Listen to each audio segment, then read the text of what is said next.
HIV positive अपने इलाज में ऐसी कौन सी गलती करते हैं कि जिसके कारण उसका स्वास्थ्य कमजोर हो सकता है और उसका आयुष्य कम हो सकता है। यदि आप HIV पॉजिटिव हो और जाने अनजाने में इसमें से कोई गलती कर रहे हैं तो आप उसको तुरंत एक्शन लें और इस गलती को सुधार कर अपना स्वास्थ्य अच्छा करें और पूरा आयुष्य करें। यदि वो HIV पॉजिटिव है और अभी तक आपने अपना HIV का रिपोर्ट का स्वीकार नहीं किया तो सबसे पहले इलाज करने के लिए सबसे महत्वपूर्ण चीज है कि आपका रिपोर्ट का स्वीकार करना। यदि आपने आपका HIV का रिपोर्ट को स्वीकार कर लिया है लेकिन अभी तक उसके इलाज के बारे में कुछ सोचा नहीं है या तो कुछ एक्शन नहीं लिया है तो आपको तुरंत इसके बारे में सोचकर आपको इलाज चालू कराना चाहिए। यदि आपका HIV का रिपोर्ट पॉजिटिव है और आपको कोई सिम्टम्स नहीं है और आप ऐसा समझ रहे हो कि अभी आपको कोई तकलीफ नहीं होने के कारण आपको कोई दवाई चालू करने की जरूरत नहीं है तो ये एक बड़ी गलती हो सकती है। याद रखें, आपको सिम्टम्स हो या नहीं हो आपको तुरंत ही HIV का इलाज चालू करना चाहिए। यदि आप HIV पॉजिटिव हो और आपका CD4 काउंट नॉर्मल है यानी कि 400 से 1500 के बीच में है और यदि आप ऐसा मान रहे हो कि आपकी इम्यूनिटी अभी अच्छी है और अभी आपको HIV का इलाज चालू करने की जरूरत नहीं है तो ये भी आपकी एक गलती हो सकती है। याद रखें, आपका CD4 नॉर्मल हो 400 से 1500 के बीच में हो तब भी आपको तुरंत ही HIV का इलाज चालू करना चाहिए। यदि आपका वायरल लोड की संख्या काफी कम है और आप HIV पॉजिटिव हो तो कुछ लोग ऐसा गलती करते हैं कि अभी उसको HIV का वायरस कम है इसके लिए उसको दवाई चालू करने की जरूरत नहीं है तो ये भी गलत होगा। याद रखिए, आपका CD4 चाहे कितना भी कम क्यों ना हो लेकिन आपको HIV का इलाज चालू करना है। कुछ लोग HIV का इलाज जो CDC अमेरिका यानी कि centre for disease control America, WHO world health organisation Geneva और NACO national AIDS control organisation India के द्वारा जो प्रमाणित थेरापी है, प्रमाणित इलाज है, प्रमाणित ट्रीटमेंट है वह है ART यानी कि एंटी रेट्रोवायरल थेरापी। तो इस किस्म की थेरापी का उपयोग नहीं करते हुए किसी अन्य थेरापी की ओर जाते हैं जैसे कि Ayurvedic, homeopathic, allopathic, gene therapy या कुछ और सोचते रहते हैं।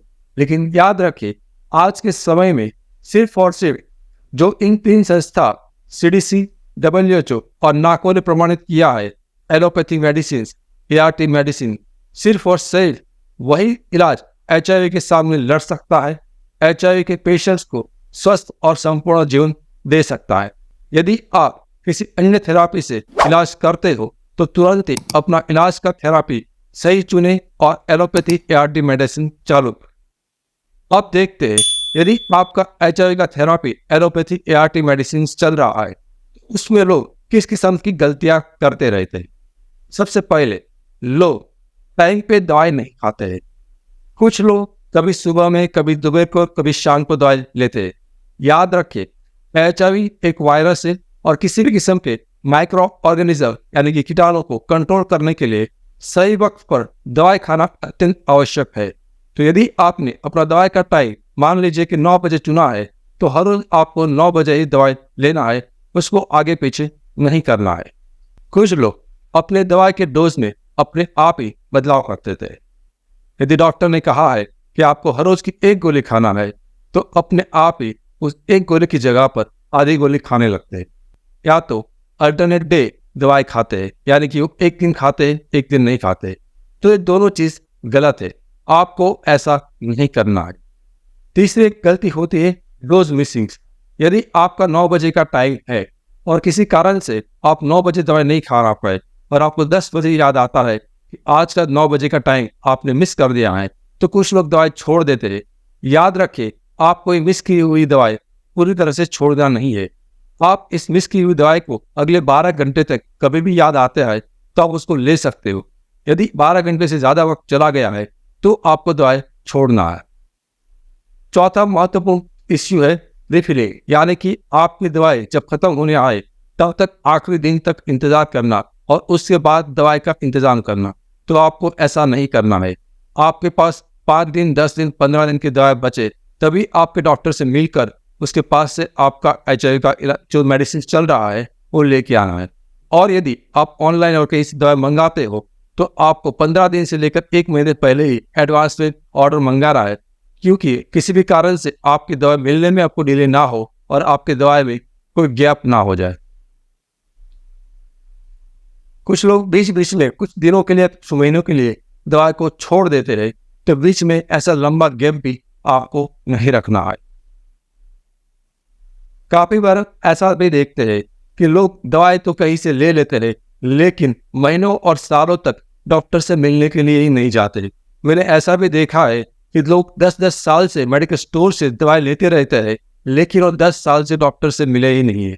तो इससे सबसे बड़ी नुकसान ये होगा कि आपका हेल्थ का मॉनिटरिंग नहीं होगा। इस 10 साल में कोई नई दवाई आई होगी तो भी आपको पता नहीं चलेगा। नई दवाई उससे कम साइड इफेक्ट वाली हो सकती है, उससे ज़्यादा असरकारक हो सकती है।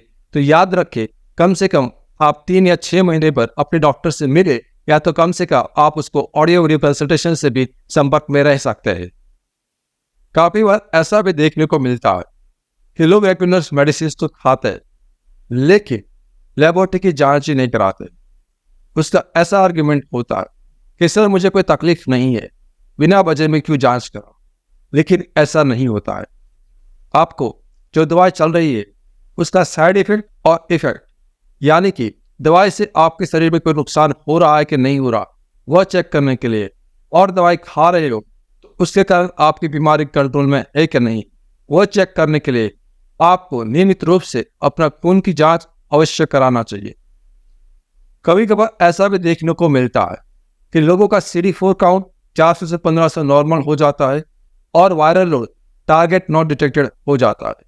तो उसको ऐसा लगने लगता है कि टारगेट नॉट डिटेक्टेड आया, उसका मतलब मुझे HIV मिट गया है और अब मुझे HIV का बीमारी नहीं है और अब मुझे HIV का इलाज कराने की अथवा दवाई खाने की कोई ज़रूरत नहीं है। लेकिन याद रखिए, ऐसा नहीं होता है। Viral load target not detected का मतलब यही होता है कि आपकी बीमारी पूरी तरह से कंट्रोल में है, लेकिन आपके शरीर के अंदर वायरस की संख्या 0 नहीं है। तो आपको HIV की जो दवाई चालू है उसको चालू रखना हो। कभी कभार हम ये भी देखते हैं कि लोग ART की मेडिसिन तो खाते हैं, लेकिन उसको ऐसा लगता है कि किसी अन्य किस्म की दवाई खाने से उसके CD4 जल्दी से बढ़ जाएंगे, अन्य किस्म की दवाई खाने से उसके वायरल लोड जल्दी से कम हो जाएंगे। लेकिन याद रखें, आपको CD4 को बढ़ाने के लिए और वायरल लोड को कम करने के लिए आपको अन्य किसी किस्म की दवाई खाने की आवश्यकता नहीं है। ART मेडिसिन अकेले ही काफ़ी है कि आपके वायरल लोड को कम कर सके और आपके CD4 को बढ़ा सके। और हम देखते हैं कि काफ़ी लोगों को अल्कोहल यानी कि दारू पीने की आदत होती है, और दारू पीने के वक्त अक्सर हम जानते लोग शाम को दारू पीते हैं, और वो लोग HIV की दवाई खाने का वक्त भी रात को रखते हैं। तो ऐसा कभी नहीं करना है। यदि आपका दारू पीने का आदत है और रात को पीते हो तो हमेशा याद रखिए कि आप दवाई का टाइम सुबह का या दोपहर का रखिए। और इसके अलावा भी जितने भी किस्म के नशा है, तो जितना नशा कम करोगे उतना ही आपका स्वास्थ्य अच्छा रहेगा। और इन सभी चीज़ों के साथ साथ में एक अन्य महत्वपूर्ण चीज़ है, वह है अपना फूड। तो आपको हेल्दी फूड टाइम पे खाना है। आज के समय में लोग वक्त पे खाना नहीं खाते, या खाते भी है तो खाना हेल्दी नहीं होता है। तो यदि आप इनमें से किसी भी किस्म की गलती कर रहे हो तो आप तुरंत उसको सुधारें, और इसी गलती को सुधारने के बाद आप अपना पूरा जीवन बिना तकलीफ HIV के साथ भी जी सकते हो। यदि आप HIV ट्रीटमेंट से जुड़ी और अधिक जानकारी पाना चाहते हो तो इसी वीडियो के अंत में जो प्लेलिस्ट है वहां पर जाकर आप उसको चेक कर सकते हो। याद रखें, आज के समय में 2024 में दुनिया में किसी भी देश में कोई भी डॉक्टर या कोई भी इंसान आपको HIV फ्री नहीं कर सकता। तो याद रखें, ऑनलाइन या तो इन क्लिनिक या तो न्यूज़पेपर या तो किसी भी माध्यम से HIV की कोई ऐसी जाहिरात या तो एडवर्टाइजमेंट करता है कि हम आपका HIV मिटा देंगे, तो याद रखिए वह एक झूठ है, फ्रॉड है, धोखा है और स्कैम है। आज के समय में वह चाहे कोई भी माध्यम हो, Ayurvedic, homeopathy, herbal medicine, gene therapy, allopathy या कोई भी साइंस हो, किसी भी तरह से एचआईवी नहीं मिट सकता। इसलिए एचआईवी के मिटाने के चक्कर में आप अपना स्वास्थ्य, समय और संपत्ति तीनों का नुकसान कर सकते हो। इसीलिए एचआईवी की मिटाने की लालच में ना आए और किसी भी किस्म के फ्रॉड और स्कैम के शिकार ना बने। हमारा मिशन है एचआईवी पॉजिटिव को स्वस्थ और संपूर्ण जीवन देना, और हमारा विजन है श्रेष्ठ इलाज के साथ एचआईवी के बारे में पर्याप्त समझ देना। मैं HIV AIDS specialist doctor Ketan Ranpariya पिछले 17 सालों में 12,000 से भी अधिक पेशेंट का कंसल्टेशन कर चुका हूं। यह चैनल एचआईवी के एक्सपर्ट डॉक्टर द्वारा संचालित है और यहां पर जानकारी विज्ञान के आधार पर दी जाती है। लेकिन याद रखिए, समय के साथ विज्ञान बदल सकता है। यहां पर कही गई बातें एक आम जानकारी के लिए है। कभी भी किसी भी किस्म की जानकारी को अपने जीवन में लागू करने से पहले एचआईवी एड्स स्पेशलिस्ट डॉक्टर से व्यक्तिगत रूप से राय लेना अत्यंत आवश्यक है। यदि आप एचआईवी ट्रीटमेंट के बारे में और जानकारी पाना चाहते हो तो स्क्रीन के लेफ्ट साइड के प्लेलिस्ट को क्लिक करें, और यदि आप एचआईवी की मेडिसिन के बारे में अधिक जानकारी पाना चाहते हो तो स्क्रीन के राइट साइड पर दिए गए प्लेलिस्ट पर क्लिक करें।